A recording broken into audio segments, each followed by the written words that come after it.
CJ, obviously not the result you wanted. Not a good shooting performance from the team. 29% field goals, 2 of 19 from 3. Why do you think it was so hard for the offense to click today? Well, for me, hindi talaga pumapasok eh. Yun yung mahirap and siguro papanoorin muna namin yung game as a team and the coaches and doon namin makikita kung ano talaga yung problema namin. Kasi ngayon, ang nakikita lang namin, hindi shoot. Pero marami pang small details na kailangan namin kailangan pag-aralan ng mga coaches and hopefully makatulong sa game.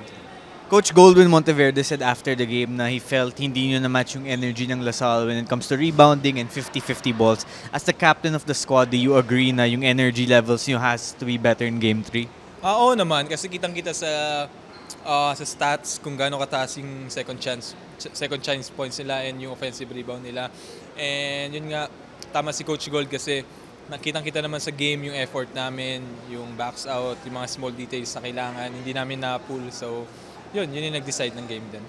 Game 3 will be your final UAAP game ever in your career. It's been a while now. Before you move into the next stage of your career though, what's your mindset going to be? Are you going to leave it all out on the floor? Do you have a specific game plan that you want to follow? What's your plan? Well, as usual naman, every game, syempre binibigay ko naman yung best ko na tinitreat ko yun as last game.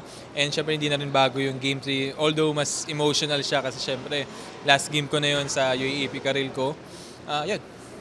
Thank you, CJ. Good luck.